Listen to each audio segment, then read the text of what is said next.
Welcome back to Versus Live here for Guild Wars Ravnica Allegiance Edition. We have two matches down. We had Simic taking down Orzhov. We had Gruul defeating Rakdos. And now, there's only 5 guilds. So we have Azorius left. Azorius. I'm the Azorius deck. I'm the Azorius deck. And then I told you at the beginning of the broadcast that we had a spicy Todd brew as the 6th deck. Okay, well, the Spicy Todd Brew, we are going to be playing a Bant Wilderness Reclamation deck. This deck is constructed very similarly to the Turbo Fog strategies we've seen in Standard over the last 6 months or so. Nexus of Fate. Yeah, Nexus of Fate is... a perfectly fine card that should definitely exist. Yeah, the fact that it is instant speed actually works really well with Wilderness Reclamation, where if you play Wilderness Reclamation on turn 4, you have enough mana on turn 5 to cast it. Straight up. The patterns that I really like to spell up. Right. The patterns that I really like to see, though, is things like on turn 4, Wilderness Reclamation, turn 5, cast Teferi, draw a card. The end of turn, you get to untap all your lands plus 2 more. That's 5 plus 2 is 7, which casts Nexus of Fate, unless you do it all again. That play pattern is specifically disgusting. What I also want to try out is Circuitous Root, which we don't have. Look at that face! Look at his face! Yeah, that play pattern, I think, is unbeatable without a counterspell, because you don't even get a chance to interact with a Teferi. If you're tapped out, I think the game is just over on the spot. But it's really going to be... we're really wanting to figure out just how good Wilderness Reclamation is. We're going to be trying out a different version of that on Thursday, which I am still working on. But this was the first iteration that I built yesterday in an attempt to really bring it together and see just how strong it was. And I thought the Turbo Fog strategy was perfect. You know, we get access to the Gift of Paradise.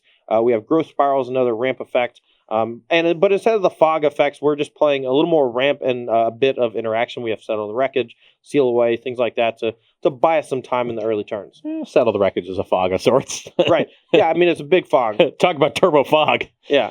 That's the match we're going to be playing today. That's the deck I'm playing today. The Azorius deck is not your normal Azorius deck. I'll just let you go. Only one copy of Teferi in my Azorius deck. What?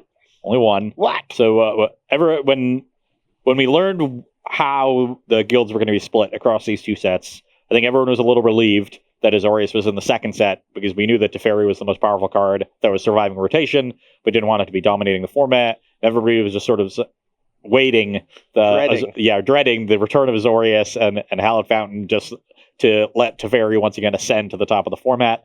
But as we've come to find out... Turns out, you're rewarded for playing things at sorcery speed.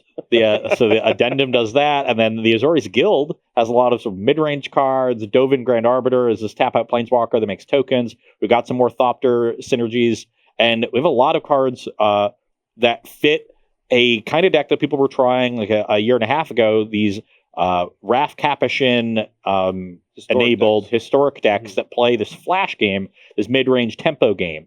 So I decided to push that as much as I could. I've got 4 copies of Wrath. I have 4 Depose Deploy, which is the spell that may deploy. It lets you make 2 Thopters on their end step, gain a little bit of life, and start the pressure going. I have a selection of counter spells. We have Spell Pierce, Quench, the new counter spell that's a mini mana leak, and Absorb coming back. So we've got 3 different kinds of counter spells, plus negates in the sideboard, which are going to help a lot in this matchup.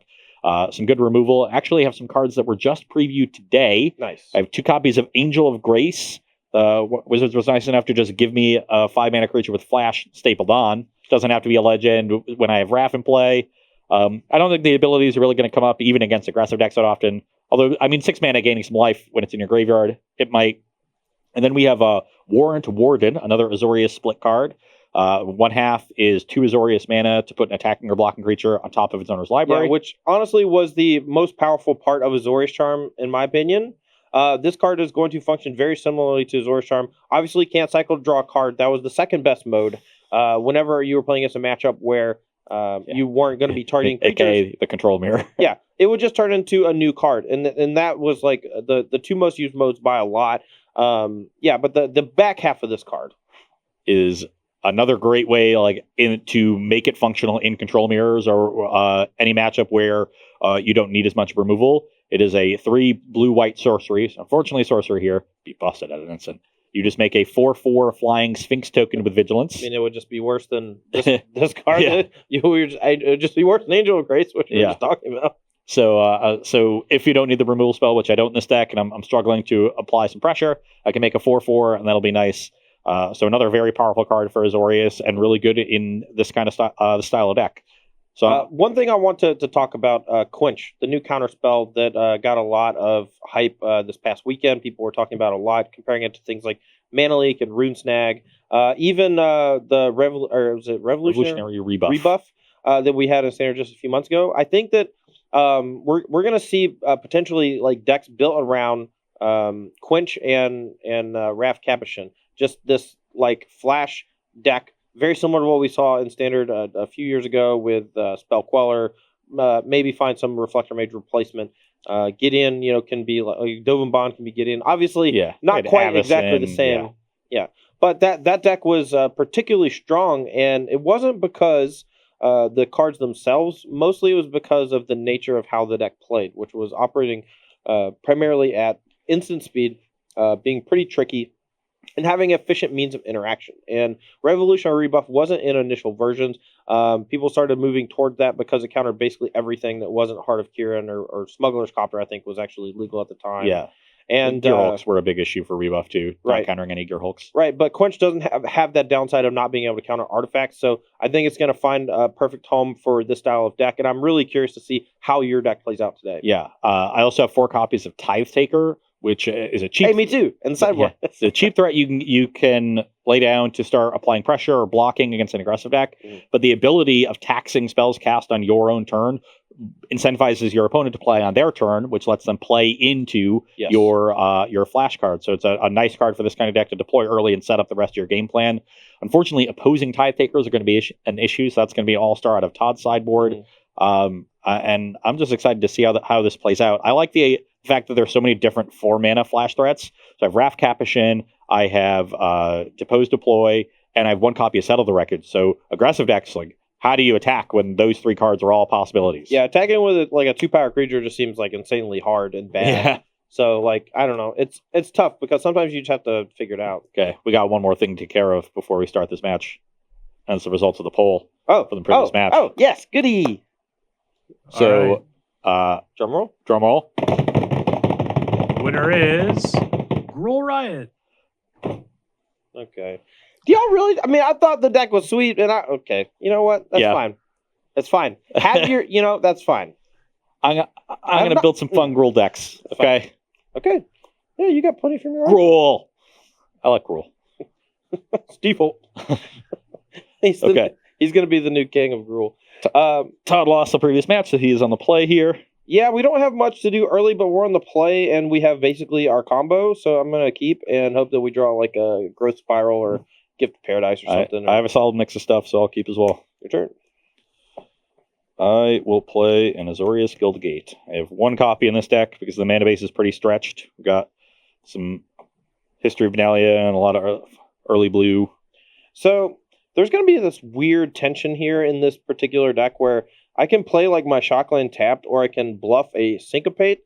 I can bluff a Growth Spiral, and that might change how Ross plays his turn. Because if I go Growth Spiral, untap Wilderness Reclamation, and he has the choice to hold up Quench or to hold up or to play Tithe Taker, that's disgusting. And I don't know how much it would change, but I mean I don't have it, so I'm just gonna play straight up, play this Hallowed Fountain, protect my life total. Okay. Well, I'm going to shock for a Hallowed Fountain and play a Tithe Taker. Yep. So I'm at 18, pass the turn. Luckily, even though we're operating mostly at instant speed, we're operating on our own turn during our end step a lot of times. So, all right, go. Our draw, not particularly good, but mostly a testament of us just needing to... 18, pass. Todd, Mox Moonstone wants to know why Karn instead of Dawn of Hope in Nexus. Because Karn doesn't cost mana to activate. That's basically it. Yeah, Spell Pierce. Yeah, get out of here with your garbage Spell Pierce against my deck with all instant sorceries. It costs 4, 5, 6, and 7. Okay, this is how it's going to be. Yep. Go. I have other things to do, so I think I'm going to use the Depose half on here and just cycle this. So I'm going to tap my own Tithe Taker, draw a card. Cannot wait to get Tithe Takers in my deck. here. No removal, all flash Attack speed, 2. garbage, nothing. I'm so salty 16. right now. Pass. You just counter my Wilderness Reclamation. What am I supposed to do about that? All right, so he's nothing. gonna play Wrath, and I'm gonna hope he doesn't have another counter spell. I'm just gonna play another Reclamation. Yeah, that one resolves. All right, I will attempt to move to my end step.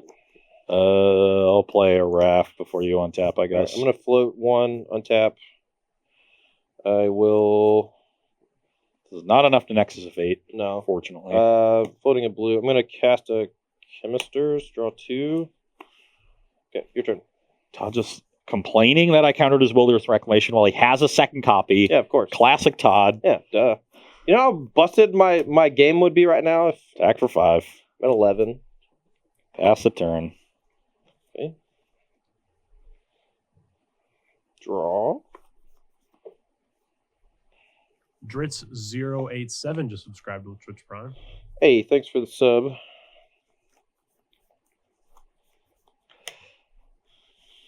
All right, so 5 mana. Has a lot of things that he can do. He didn't counter this, which he 100% would have instead of playing Wrath. So I'm hoping that like he just has some flash stuff, and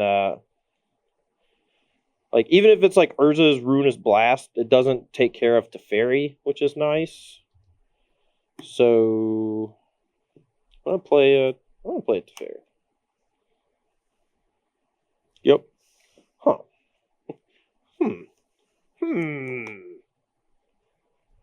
Minus on this.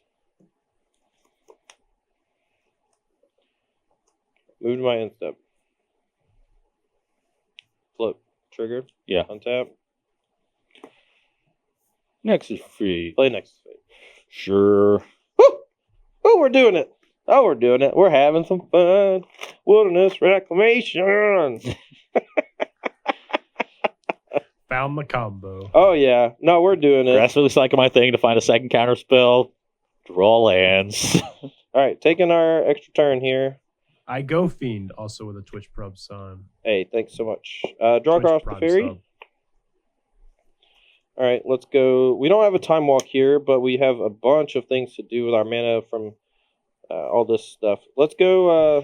So you have 6 lands. They're all going to untap, and 2 from Teferi. So you have 14 mana you have access to here. Something like that. All right, gain 3 life. I go This to 14. is going to recoup. This spends 3, but you recoup 2 on the 2 triggers. So that only spends 1 mana, essentially.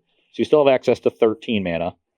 And now you're at 14 life. All right, we haven't played a land yet, so I'm going to actually, instead of waiting to my end step, I'm going to main phase a Chemister's Insight. Yeah. All right, we're going to play this tapped and move to end step, trigger this. Okay, this is still on the stack. You could have played it untapped and had this happen first and got 4 mana for an Insight and then untap everything.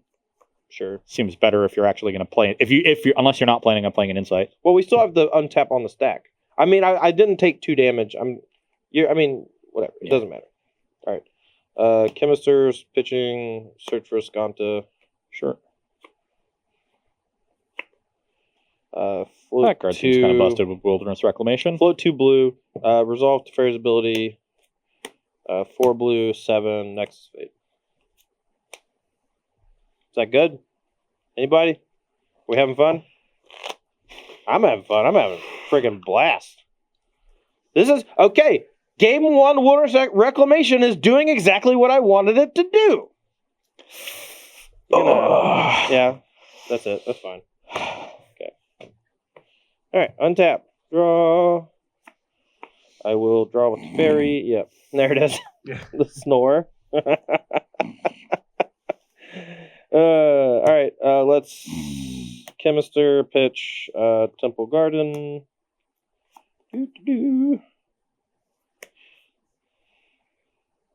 Haven't played a land yet. Play Karn. Plus to 6. You have to make a decision here. Which one do you want to give me? You can have the Wilderness Reclamation. Okay. All right, so Wilderness Reclamation here. This here. I will play. Okay, back to nap time. I don't really have that much to do. Huh. That's good. Yeah. I have 3 more Teferis in my hand, but We'll just play this and untap all our lands, and your turn. Okay, I'll play Angel of Grace. Great. It's pretty good, actually. That card no longer seems particularly good. Now I wish I had that search for a Scanta. Zilzin says we need to get Ross an F6 button. Yeah, well, usually when that happens, we just make them out of a scrap of paper, so... I think I have to actually deal with this Karn first because I can't really beat that settle in a bajillion years. And I don't think this is actually going to do anything relevant. So let's just play Warden and make a Sphinx token. Okay. I'm just going to use an Angel token, but this is a blue Sphinx token. We I don't have think them. we have those exist. Yeah, so. this is the first one that did it. So Okay, nothing I can play, so we'll draw. Get the Paradise. Go to 17. 17. I'm gonna minus on the token. Yeah. Todd, question for you. When you flash back the first Chemister's Insight, why did you discard the Azcanta? Because I thought there was a chance where I was just gonna have to start going like minus on Teferi a bunch, and it was either discard Azcanta or discard one of my 2 Teferis that I had at the time. I'm going to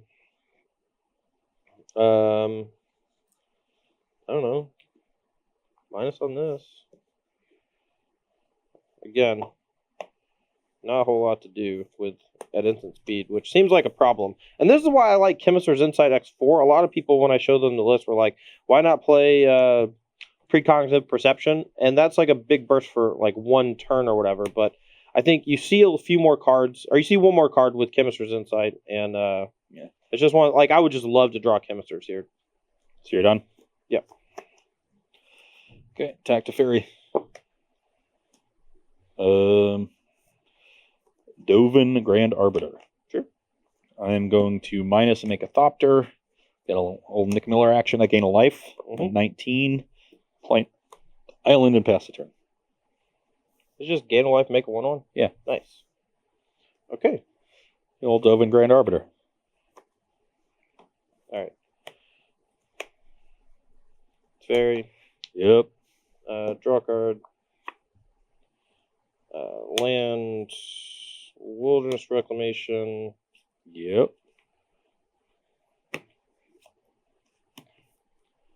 End of turn. Float 2. Untap all my lands once. Play Nexus of Fate. Yep. Alright. Here's the thing I'm noticing. I have way too much mana and not enough to do with it. So, I think that's going to make the Teamer version perhaps a bit better than this Bant version, because I just get access to 4 copies of Expansion Explosion, which would end the game. 1 would end the game on the spot here. Yes, it would. So, plus early on I could have used it as like a counter spell for the Spell Pierce if I waited, and it's just an insanely good card when you have access to this much mana. So, all right. Untap. Draw for turn. 6 here. I will seal away this. Go. I might have played 2 lands this turn. I'm just not going to play this in case. Doesn't matter. Attack Teferi for 1. Yep. Minus Dovin Bond. Yep. Go to 20. Yep. Pass the turn. I will draw. Alright, draw with Teferi. Search for a Scanta. I should not have discarded this earlier. I would have been able to activate a Scanta that's I can ruin like 100 times by now if I had just discarded an extra Teferi earlier. I will play Chemisters. I'm going to let Todd keep playing this game because I want to see just how this broken this token. deck gets. But for all intents and purposes, This game's over. It's over. I agree. I don't have anything to do with... I guess I can just Chemisters again. Hold on. Okay. Oh, you're going to get... Quench. No. Yeah, I should... Okay. Got him! Yep. Got him real good. We're back in it. You got me. He's tilted now. Gonna throw it away. Gonna forget his Azcanta trigger. Here you go. Oh, you didn't have a Nexus. No. Okay. And a turn Wrath. Sure. And I know this is Angel coming back. Shh. Okay.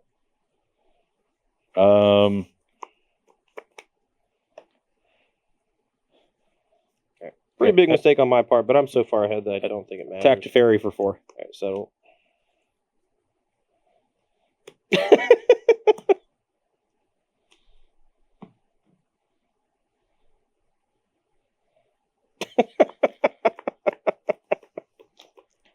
Plus go. Yep. All right, untap. Scanta, look at the top card. Spin the land. Keep a Scanta. Draw for turn. Plus draw. I'm gonna Also, activate a Todd, Scanta. any thought to Electro Dominance in a build of this as well? Don't know what that is. It's the X X red. red. Oh yeah. No, Instant. actually, I thought about that card. I don't know. It's definitely interesting, but I think the X spell that I just want to play more is Expansion Explosion. I don't know how many of those type of effects we can do. All right, we'll take a Settle the Wreckage off of Scantha. I'm gonna Time Walk. Do you want to keep? Can I concede now? Yeah, that's fine. That's fine. I think I've seen enough. All right. Once we had a Scantha going, that was the big thing. If I had just had a Scantha going a turn earlier, I think I would have been. Yeah. Instead of discarding, I should have discarded Teferi, and then this game would not have been close. No. Like I would have ran away with it because I would have just added Scantha twice a turn or whatever. So And on my side, when I built this deck yesterday and submitted it, it had 2 Lyra, 2 Teferi in the 5 slot. And then when the Angel of Grace was previewed, I was like, oh, let's try the card that actually has flash. It's sweet. Yep. So I'm playing 2 of those over 1 of each of the other 5s. And if that Angel of Grace I drew was actually a Teferi, when Todd plays the second Splendid Reclamation, I get a Teferi -3 on it. And that's not the name of the card. Sorry. Sorry. I keep Wilderness Reclamation. Yep. Splendid Reclamation is the one that returns them all from the graveyard, right? Correct. Yes. Wilderness Reclamation, I get to -3 on it, and they're like, you're way off of doing your stuff.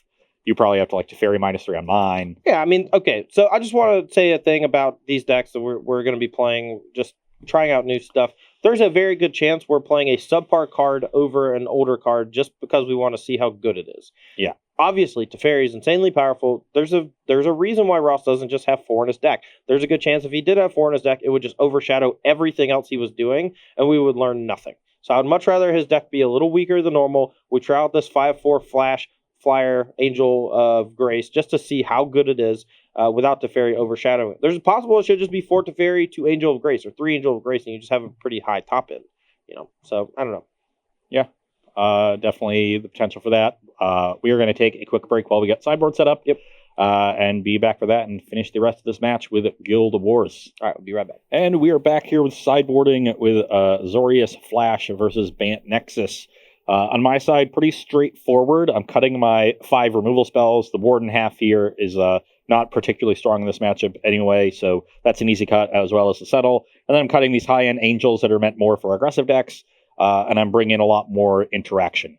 We've got negates, which are going to be excellent. Deputy of Detention, which is generally meant for aggressive strategies, is kind of card. They board out their removal. It's a 1/3 roadblock. But because it targets any non-land permanent, it can hit Gift of Paradise. It can hit the Tithe Takers out of Todd's sideboard. And notably, Deputy of Detention, unlike Detention Sphere, only hits other copies of the card that your opponent controls. So if I have Tithe Taker, it won't get affected, which is great. Yeah, it can hit any Planeswalker, and it can hit Wilderness Reclamation. So yeah, and against a deck like Bant, I don't really have a lot of ways to get it off the table. So once it comes down and takes a thing, good chance it's keeping that thing. Yep. And then I've got 2 spicy 1-ofs here. The one, Precognitive Perception, was meant to be a sort of anti-control card where you're in these draw-go games and then you get to gas back up with it, even if you don't cast it with Addendum. And then the Singleton Mass Manipulation, which is meant to be a trump in mid-range mirrors, but it is still good here because Todd is relying on Planeswalkers. You can also just take a Tithe Taker if it needs to, but if I ever steal a Teferi or a Karn, that's going to be pretty good. So yeah, well, we'll try that one out instead of paying 5 mana for these dopey bodies that we don't really need, and be a little bit leaner here with a couple real heavy hitters that are well designed for the matchup. All right. I have actually a pretty tough decision here between either Settle the Wreckage or Seal Away. I feel like with a bunch of these, I guess, the Deploy, Depose, Yes. You have and Dovin Bond, like you have this token stuff that I might not be able to handle with generic spot removal. So Settle seems like it should be in the deck. Also have History Benalia. So maybe actually the Settle should just be Cleansing Nova though, because I do have 2 copies of Cleansing Nova in my sideboard, and that was something I was just kind of messing around with. Yeah. Can blow up Deputy, can blow up Histories. Yeah, we're gonna do this. Anywho, Gift of Paradise. This matchup, I think we're gonna go pretty long. It's not really about me gaining a huge mana advantage in the early turns, ramping into something. It's gonna be more about me finally resolving one thing. Once I resolve the one thing, I should have a mana advantage naturally, whether that's a Wilderness Reclamation or Teferi, and then we'll kind of ride that from there. Gift of Paradise in game 1, I think, is significantly better as a spell because it's gains life against the aggro decks, which is important, and it basically speeds you from 3 to 5, which you definitely need to do in a lot of spots against decks that are putting a significant clock on you. But since Ross is not, we're just going to cut them, kind of play this like natural game. When we're on the draw, we're just going to hit all our land drops. Hopefully, like stick a Tide Taker, maybe negate like a History Benalia, and then just like go from there.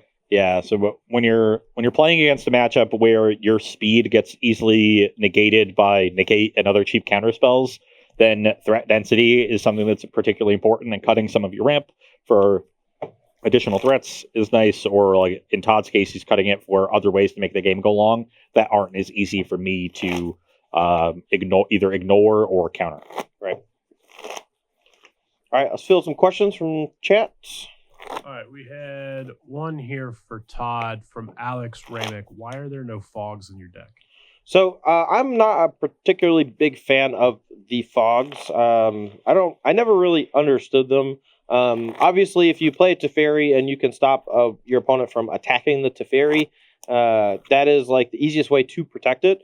But when we're doing stuff with Wilderness Reclamation and we're able to cast Nexus of Fate way more easily, I don't think protecting your Teferi from counterspells is all that important. We have a reasonable amount of removal with Settle the Wreckage and Seal Away. So if we're taking up Teferi, odds are it's going to survive anyway, unless they're directly attacking it with something like Vraska's Contempt or Bedevil.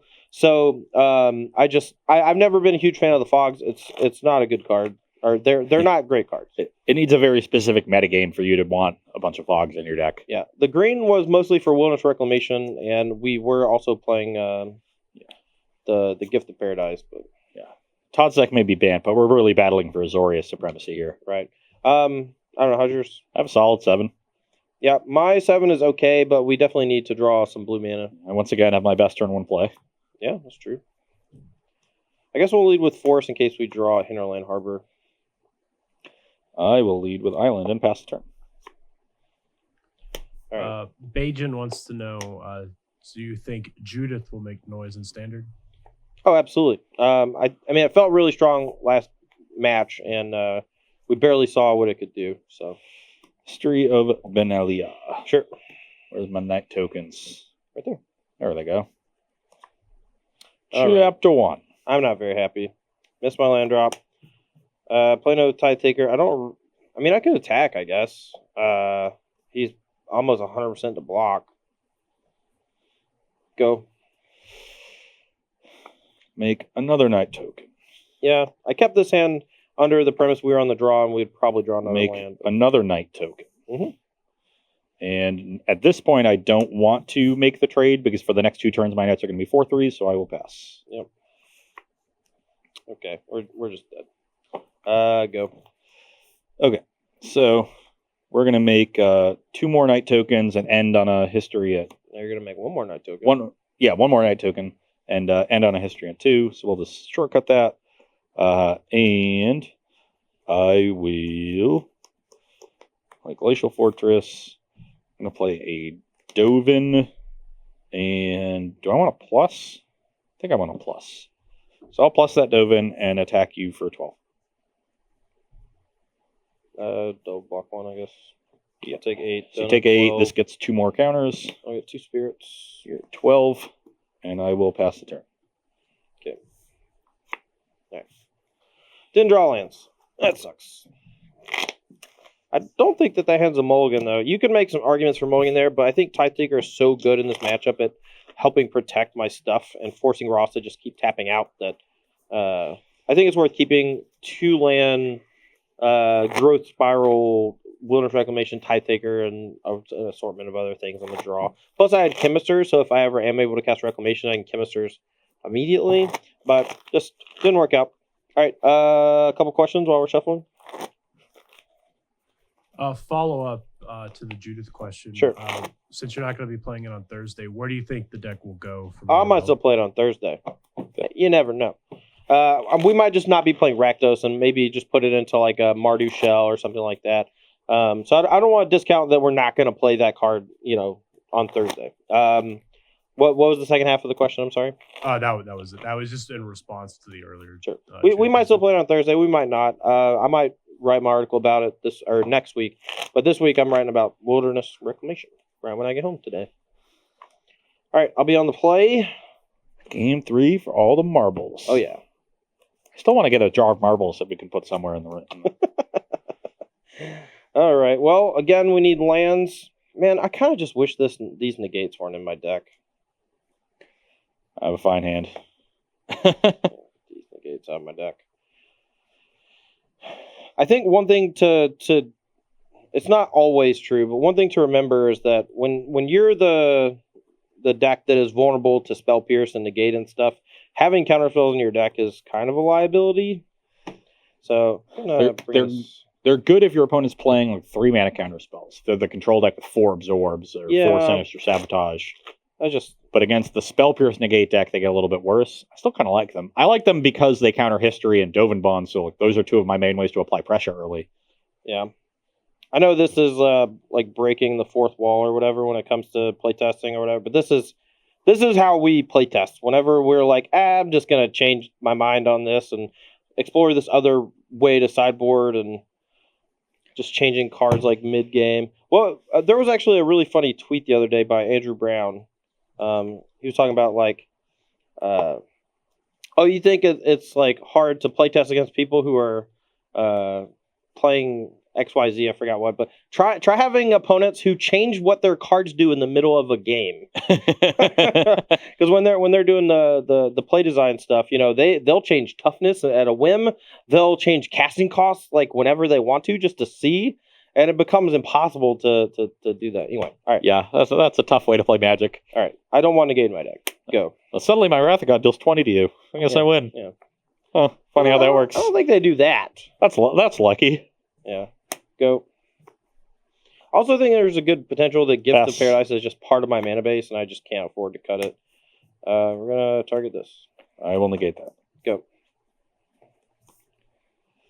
I Go Fiend had a question. What do you think about the new Sphinx where you scry 3 if it's in your opening hand in the mono blue aggro deck? Not a huge fan of the card in general. I think we're pretty past the point in Standard where a 4-mana 4/4 flyer with marginal abilities is overly strong. How many of those have we seen in the last 5 years? There was that Dimir one in Ravnica. There was the cycling one. There's been plenty. There's a bunch of them. They don't never ever see play. People were questioning whether or not Doom Whisperer was going to be good. And it was a 5-mana 6/6 trampler with demonic tutor printed on it or whatever. It's like, you got to do some crazy stuff, and I don't think a scry 3 at the beginning of the game is all that good. If he drew a card when it entered the battlefield, I would say probably good enough. But as it stands, I don't think so. All right, 19. I'm at 21 right now. Okay. This is definitely going to go down, so I'm going to go to 22. 22 to 19. And I will pass the turn. Mandarin Monkey wants to know, are there any cards pulling you into playing a Mardu mid-range deck instead of, say, Ragdos? Oh, absolutely. I mean, I think the synergy between Judith, Scourge Diva, and the new Teysa is important to keep in mind. Just want to point out that having to shuffle back in Nexus of Fate really stinks when I'm trying to flip this. Yeah. We should just be playing this on Arena, this one. Right? I will negate that. Okay, your turn. What'd you say? So we should just be playing this on Arena, right? Yeah, for sure. If all the cards were on there, that'd be great. I'm going to plus Dove into 2, attack for 2, and then 17. I'll go to 4. Mm-hmm. So you're at 17, and then I will play Teferi and minus on your search. Okay. Pass the turn. Now, if Todd has his own Teferi, if he wants to deal with one of my I planeswalkers. just need a land. I have a Teferi, but I just don't have the land. Go. Of course, this is the draw. I just want to point out how quickly the loyalty on this jumps. He goes to 5 here, attacks for 2, goes up to 7, already threatens the ultimate next turn. And now the ultimate's not game ending like a lot of planeswalkers, but it's great. It's brings fantastic. you to 15, and now this goes to 7, as Todd noted. I'm going to get 2 free mana this turn, so I will play a Tithe Taker, and let's do another Tithe Taker. I was going to look at the top card and then probably concede. And then untap 2 lands. All right, I'm going to keep the land. I'm going to play a Teferi, see what happens. I will quench your Teferi. All right, you win. Yeah, I'm going to untap and see 12 cards on my next turn, attack Todd to 9, and I have a Raft to like apply pressure. So say I draw a card, draw off Teferi, look at the top 10, find an absorb. Yeah, I'm yeah. That particular matchup does not seem very good for me. I actually was quite surprised that I was able to take such a strong hold on game 1. But after sideboard, those kind of decks basically get to cut all of their garbage removal, all of their like mediocre cards, and just change those into negates, more efficient threats. It's almost like nightmare fuel. How bad it is after sideboard. Cards like Quench, like I'm just running my 4-mana enchantments, 5-mana planeswalkers into it. It's obviously very, very good. This was going to be the board at the end of the next turn. No, it wasn't, because I conceded. Yeah, but it was going to be. Yeah, I don't want to get salted because this is what this deck does. Yeah, I don't want anybody to think that I'm like upset about this. My deck got squashed. This is exactly what your deck is supposed to prey on. The trick for your deck is finding the bridge between being good against control and good against aggro and mid-range. And cards like Tide Taker, I think, are perfect for that. They allow you to apply pressure early on. It messes with the 2 and 3 mana counter spells from the control side. Allows you to resolve History Benalia on the play against things like Syncopate or Negate, which is great. Yeah. I was reasonably impressed with Dovin there. Mm-hmm. That's a card that was a little bit lower on than most people. So I was kind of excited to try it out. And there it went --++ activate. So it ultimated on the 5th turn. While also making a couple creatures to apply some pressure. Yep. That's not that bad. If you think about a planeswalker that starts on 3 and pluses, most of them ultimate on the 5th turn. So it was able to do that while also generating a little bit of value. So yeah, I mean that, and that was without like having to do much else. Like you countered 2 spells in the meanwhile or whatever, you know. Yep. So I do think Dovin is good against the right decks and in the right shell. I'm personally looking forward to seeing it alongside the back half of Depose Deploy, just generating a bunch of Thopters, gaining a bunch of life, protecting your planeswalkers again from your opponent's stuff. But I just want to say Teferi looked great. I think this might actually be an insanely good home for Teferi, just because you're able to utilize the flash mana so well. Yeah, you have Depose Deploy, you have the Depose half. They can just tap a creature, draw another card. Yeah, that sounds disgusting. Yeah, you have Warrant, the Azorius Charm clone. Right. Another 2-mana removal spell or Seal Away. So you have 3 different ways to interact with creatures that can possibly be in your deck at 2 mana. Mm-hmm. You also have Spell Pierce, Negate, Quench yep. As potential 2-mana counter spell. So a lot of cheap interaction in Azorius right now. So yeah, the Teferi was obviously excellent there. Probably just made a mistake putting the Angel of Graces in the deck, but we played against a non-creature deck here. Mm-hmm. If I'm playing against the Rakdos aggro deck or any like a mono red deck, the Angel of Grace looks a lot better, and the Teferi doesn't look as good. So that's always as you noted, the tough part of finding the right balance in this deck. And this deck does have a lot of things that are vulnerable to Chain Whirler, like with all the Thopters and Dovinbon and stuff. So I wanted to have some more high end that was good against aggressive decks, and that'll be something that needs to be borne out as we flesh out the rest of the format. But I definitely think there are the tools for this style of deck. Oh, yeah, for sure. We're not going to do a straw poll for this because I'm 100% bringing Wilderness Reclamation back next week. On Thursday, alongside a Teamer shell as opposed to a Bant shell. The white cards I was not a huge fan of in general. Teferi obviously insanely good, but Sell the Wreckage, Seal Away, whatever. But I think the real strength for me will be finding the good mana sink card that is useful in other scenarios, and I think that card specifically is going to end up being Expansion Explosion. If you hit all your land drops, if you go turn 4 Wilderness Reclamation, turn 5, end of turn, you get 10 mana. 10 mana equals Explosion for 6. You're dead. Yeah, you can't win after that. it's my turn. You know, I mean, I have to discard hand size, but like you lose your creature, I get to untap with a grip full of the nuts, and I get twice as much mana as normal. And I have 12 mana to deploy all those extra cards. Right. Normally, when you have this big card draw effect, you're choked on mana the next turn trying to get everything out.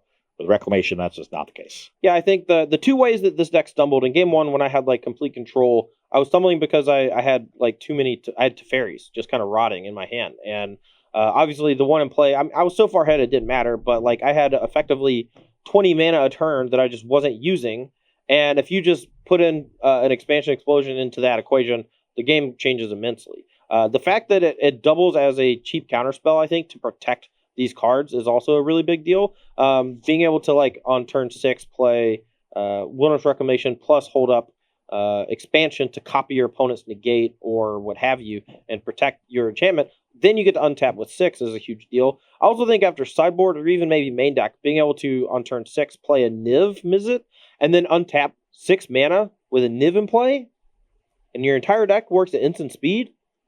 Like, half the reason why Niv is good is because if you untap with it, you usually win the game. So if you're able to operate mostly at instant speed, and you get to untap immediately, yeah, like, that's disgusting. So I'm definitely looking forward to trying that out. So the straw poll is just get it right. We're bringing back Simic in some way. Yep. And then we're bringing back Gruul in some way. I would personally like to maybe explore a third color splash if you want to, but we'll talk about how to work around. I definitely want to start moving into 3-color decks. As we get through preview season, we got Thursday. Next week is pre-release, and so we should have the full set on Monday. Yeah, I believe so. Okay, so we'll definitely be exploring full 3-color decks by next week, and probably dip more into it on Thursday. In addition to the guilds we're bringing back this weekend, we do have an SCG open weekend in Worcester. Yep.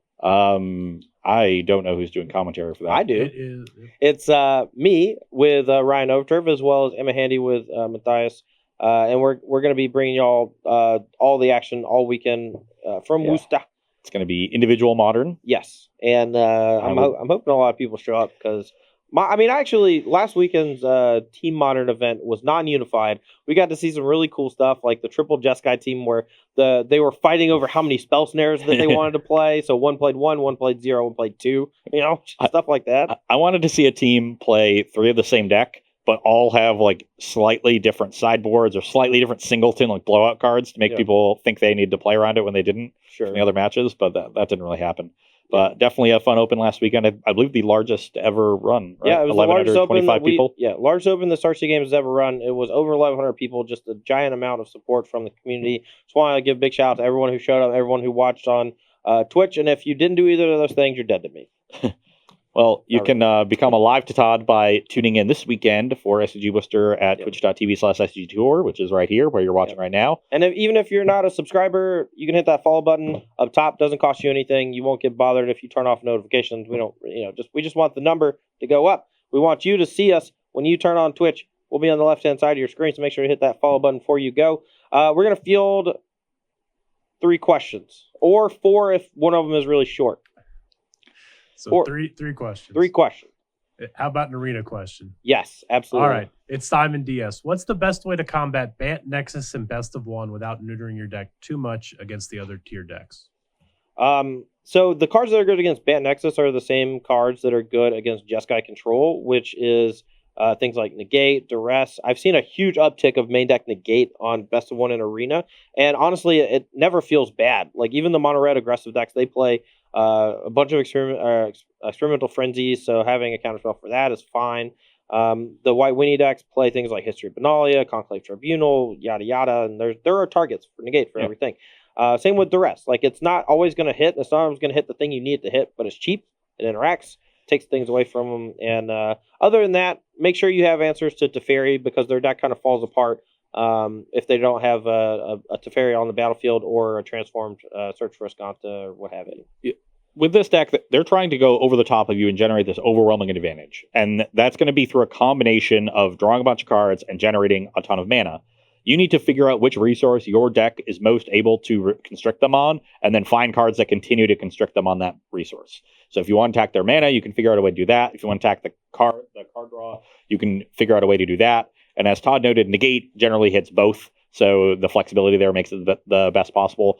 But if you can't play negate, you're not a blue deck, or something like Spell Pierce, things like just counter spells, then think of it that way. Approach it. I want to restrict them on one of these axes, and you're going to do a lot better by trying to completely restrict them on one than you are trying to go half on both. Yeah, I also want to point out there's a chance that your deck is just bad against Turbo Fog, and that's fine. You're not going to play against Turbo Fog more than like 1 out of every 5, probably 10 matches max. And in best of one scenario, as long as you're winning around 60-70% of your games, like you're going to continue to climb up the ladder and push towards Mythic, and you cannot be afraid of losing. And you cannot be afraid of losing to one deck. I will pretty regularly play a deck on Best One Arena where like I know that I can't beat mono blue, and every time my opponent starts off with Island into one of the Mistcloaked Herald, Mistcloaked Herald, or even Siren Storm Tamer, I'm just like, yeah. And sometimes I just concede. I just, it doesn't matter. Move on with your life. Yeah, dude, I'm not going to waste my next 10 minutes just getting destroyed and feeling bad about myself. I'm going to give them the benefit of, respecting their time. Anyway, one more. Next question. Not one All more. right. Next. Zewa41 wants to know, how would you rank the 5 new abilities from strongest to weakest? So we have Addendum, we have Afterlife. Riot, Yeah, Riot, Afterlife. Adapt and Spectacle.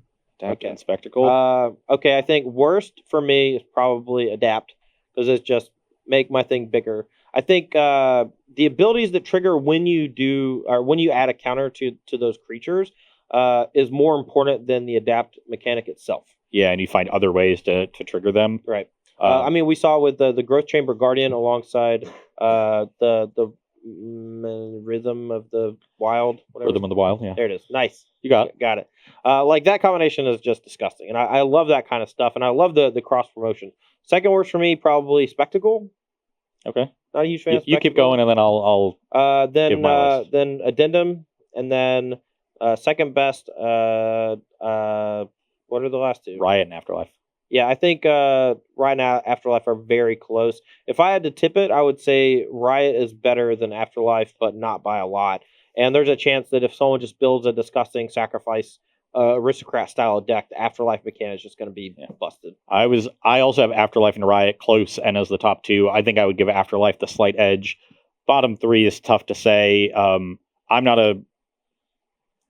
think Todd's ranking is probably about right.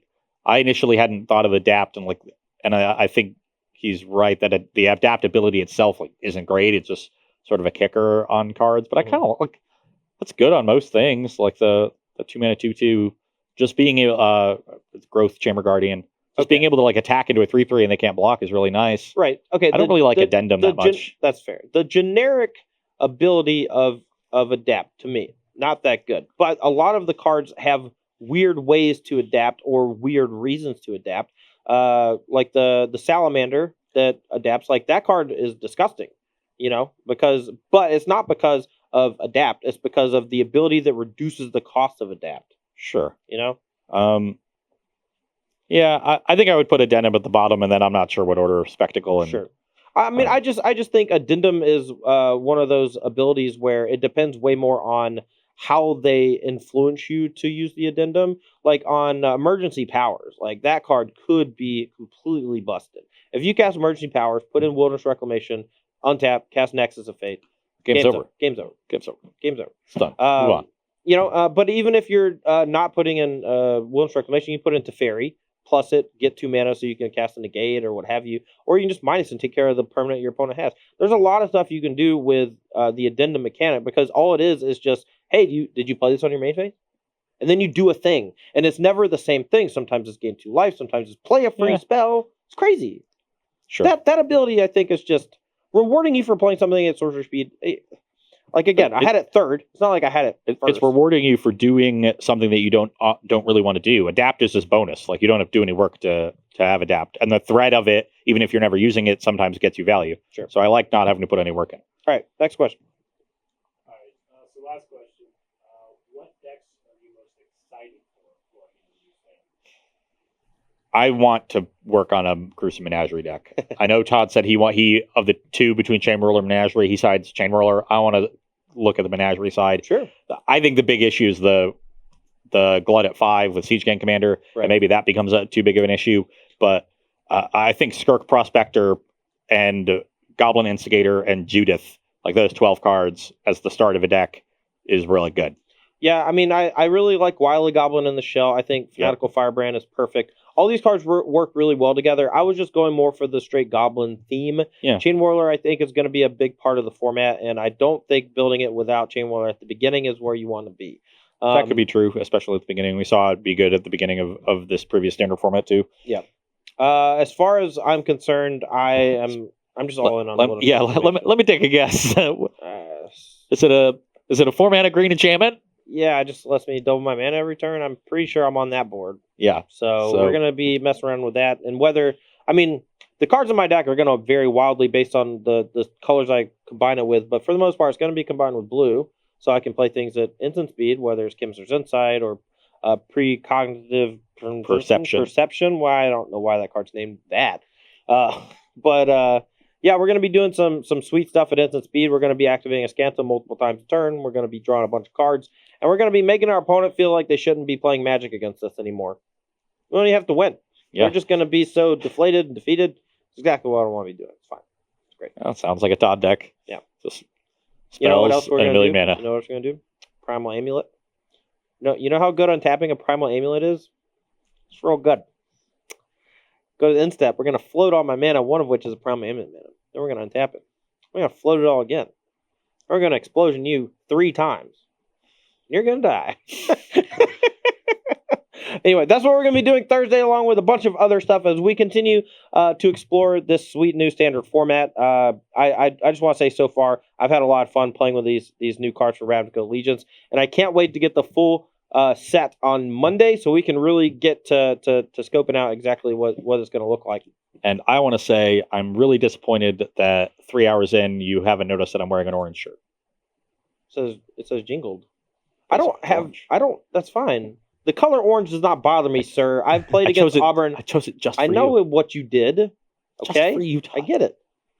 Nobody noticed. Somebody actually asked if you were wearing a Sonics t-shirt. Supersonics? No, this is Joe Ingles. Anyway, before we go, just want to say, I am not super upset about Alabama losing the national championship game. Normally, you asked me 5 years ago, I would have been destroyed. Really sucks. Whatever. At this point in my life, I lose enough at Magic and a lot of other games that losing doesn't hurt anymore, especially when I get beat straight up. Clemson whooped us. They beat us straight up. We made a bunch of mistakes. I'm not going to get into it. You also won like 3 times in the last 5 or 6 years, right? 3 in the last 6. Maybe 7. I don't remember. Okay. I know we beat LSU, Notre Dame, Oregon once, I think. I don't remember. Doesn't matter. A lot of stuff. Okay. Doesn't matter. None of this matters. Yeah, You're just trying to poke fun at me and make me rile me up. It's not gonna work. Yeah, I know. It's fine. Anyway, Roll Tide. We'll see you next year, Clemson, for Bama Clemson 5. Hopefully, that'd be sweet. But that's all we got for today. Thanks to everyone for watching Versus Live. We're gonna be back Thursday, same bat time, same bat channel, 1 p.m. Eastern time. Playing some more Ravnica Allegiance Standard. For us, Merriam, I'm Todd Anderson. Thanks for watching, and we'll see you later.